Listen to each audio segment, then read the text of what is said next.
We need 100%. Bishop, I have one quick question, and with all respect to the gentleman from the NAACP, my name is Davey Vara. I marched on these streets with Mr. Al Sharpton as early as 1984, Reverend Graves, Minister Florence. I recognize a lot of these good men sitting up here.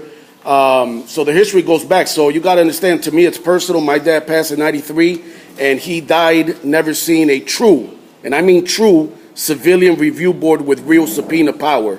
Already the talks are starting about this is going to go to the fake, for lack of a better way of putting it, the mockery of what they feel is a judicial review board.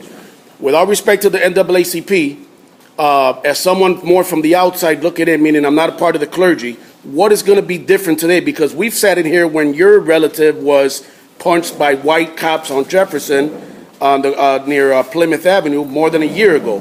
And so what's going to be different from this meeting?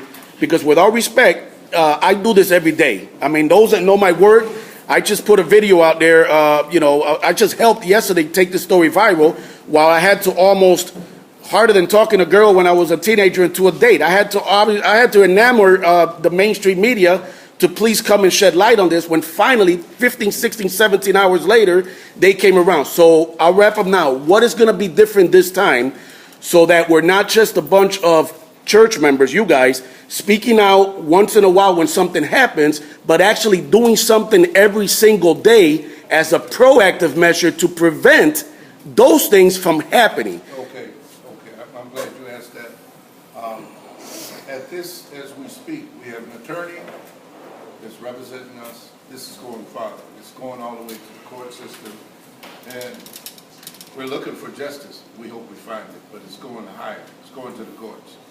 We're going to fight this. What is the NAACP's role in this? Well, we're gonna have him to say something. Okay.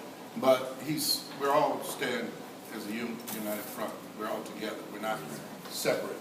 So I want you to know that we stand together. There's different organizations that's represented here, and we're all standing together as a united front. Could the gentleman answer? We have Reverend Stewart here. He wants to say a few words briefly. Then we're going to hear from the NAACP. Okay. Thank you, Stewart. Thank you, Bishop.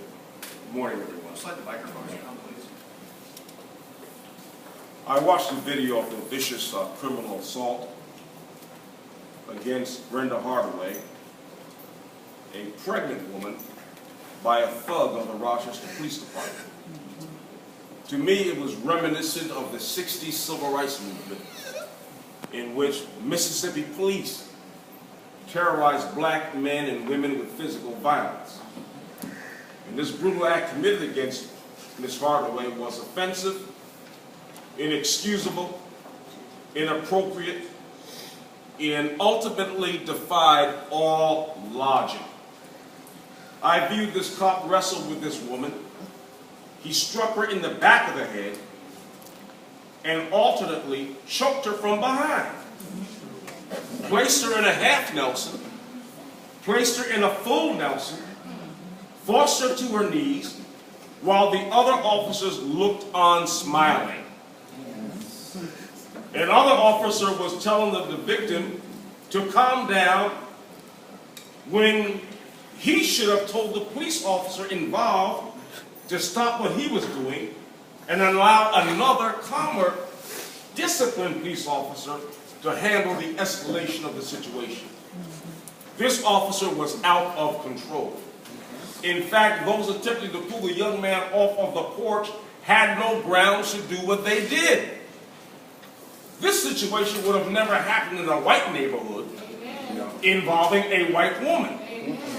Brenda Hardaway was disrespected and physically assaulted. Now, let me say this, I highly respect Chief Shepard, but for him to sugarcoat this incident and to defend the officers by stating they used tremendous restraint is outrageous.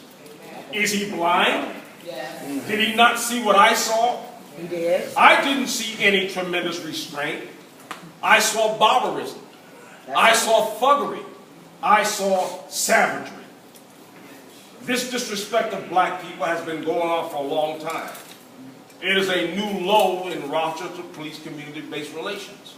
Yes, we are indignant. Yes, we are outraged. Therefore, we're calling for this mayor and others and Chief Shepherd to immediately sit down with us to resolve this situation. The offending officer in question needs to be brought up on charges of physical assault. That's right. He went too far.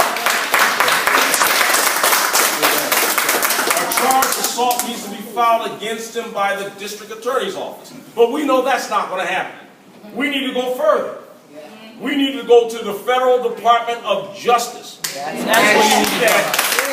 This is resolved.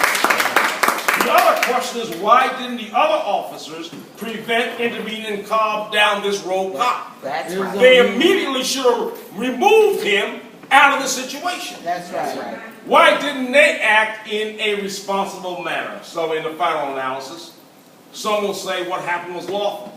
We say it was immoral. That's right. Others will say it was appropriate. We say it was a flagrant case of police brutality.